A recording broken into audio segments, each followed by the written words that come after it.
Matilda by Roald Dahl. Chapter 2. Mr. Wormwood, the Great Car Dealer.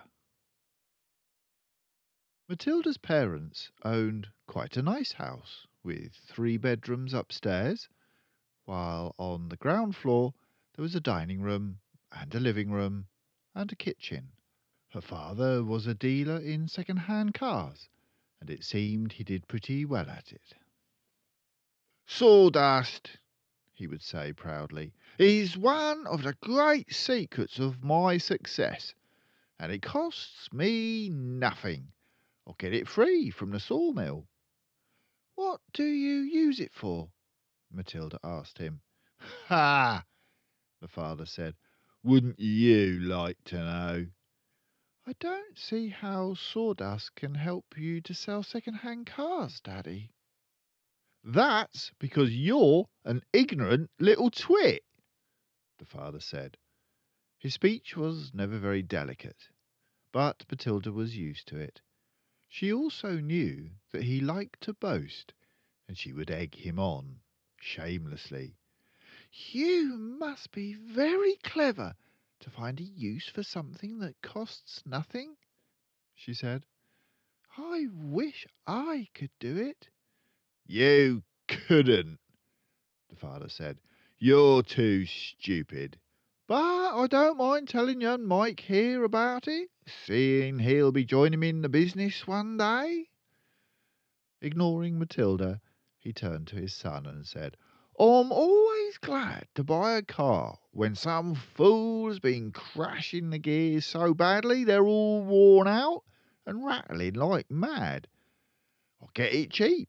Then all I do is mix a lot of sawdust with the oil in the gearbox, and it runs as sweet as a nut."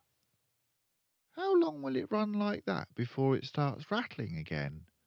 Matilda asked him. "Long enough for the boy to get a good distance away," the father said, grinning. "'Bout 100 miles. "But that's dishonest, Daddy," Matilda said. "It's cheating." "No one ever got rich being honest," the father said. "Customers are there to be diddled." Mr. Wormwood was a small, ratty-looking man, whose front teeth stuck out underneath a thin, ratty moustache. He liked to wear jackets with large, brightly coloured checks, and he sported ties that were usually yellow or pale green. "Now take mileage, for instance," he went on. "Anyone who's buying a second-hand car, the first thing he wants to know is how many miles it's done. Right?" "Right," the son said. "So I buy an old dump that's got about 150,000 miles on the clock. I'll get it cheap. But no one's going to buy it with a mileage like that, are they? And these days you can't just take the speedometer out and fiddle the numbers back like you used to 10 years ago.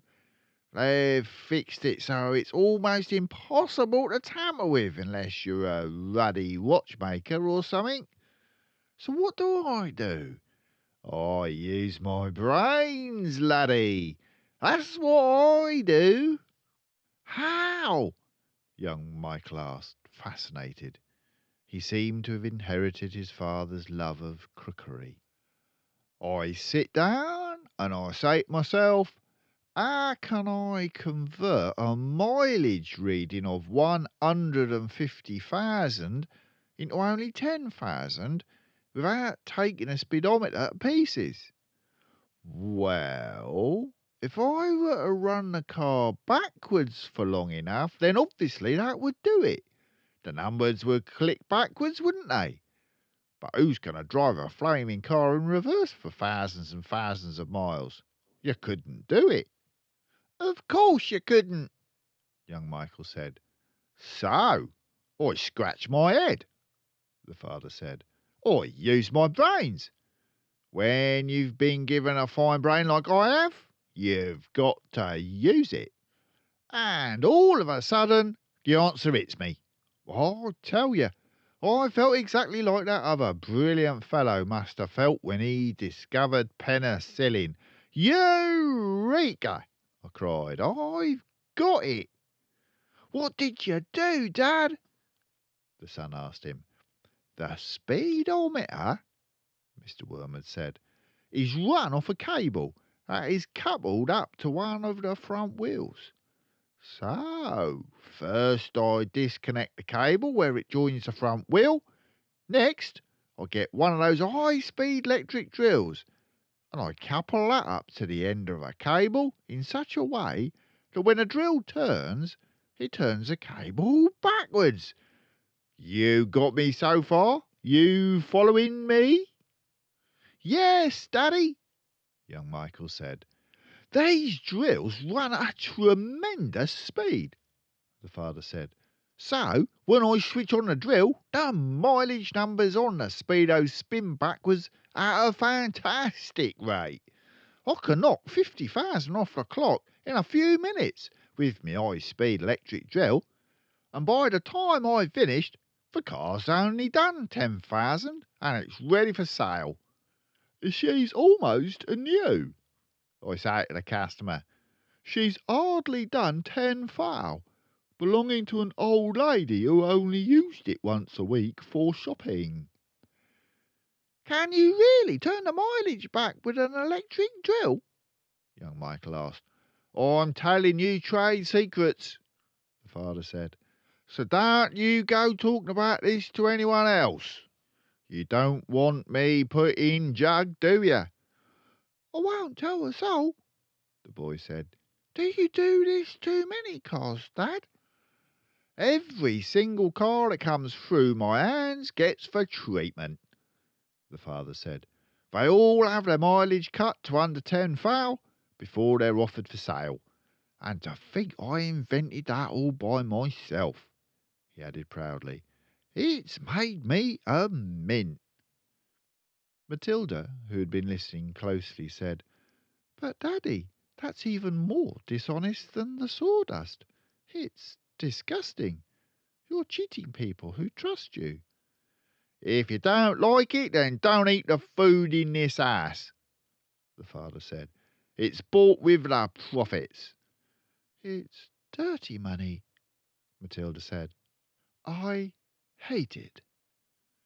2 red spots appeared on the father's cheeks. Who the heck do you think you are? He shouted. The Archbishop of Canterbury or something? Preaching to me about honesty? You're just an ignorant little squirt who hasn't the foggiest idea what you're talking about. Quite right, Harry, the mother said.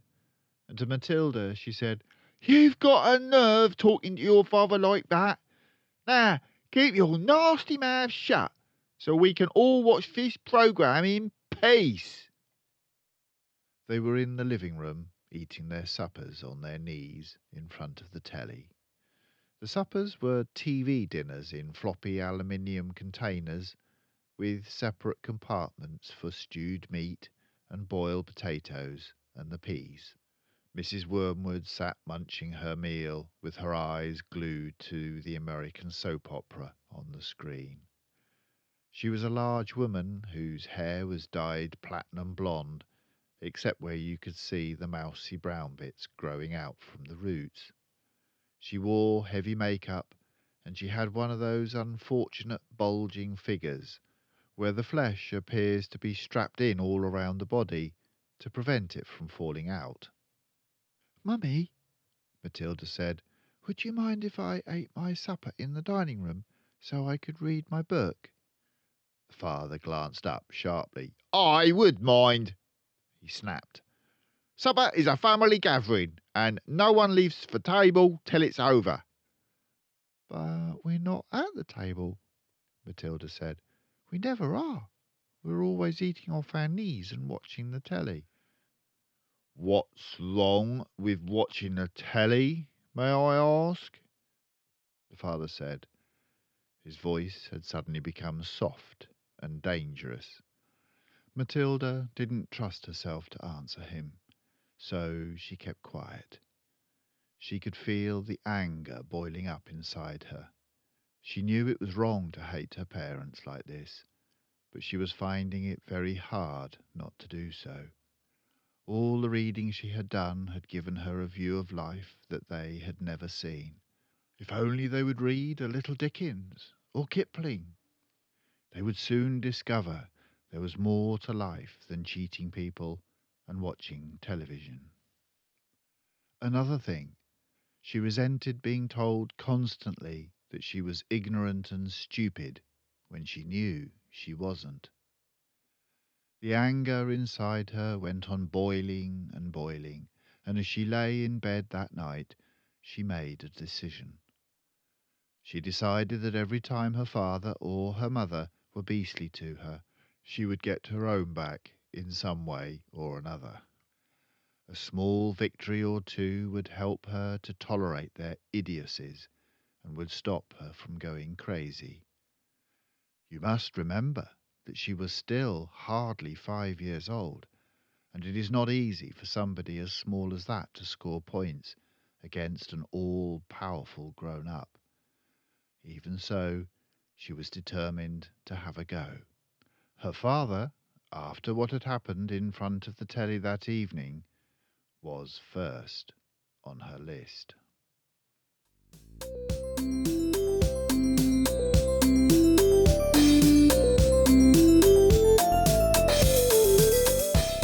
Thank you for listening to Grandad Ork. You can hear more stories by going to the Grandad Ork channel, and if you want to hear stories read back to back, then have a look in the playlists. If you subscribe to the channel, then you'll know when a new one is ready. The books are available in most high street stores, libraries, and there are links to some online sellers in the description below if you don't have a copy. So, until next time, bye for now.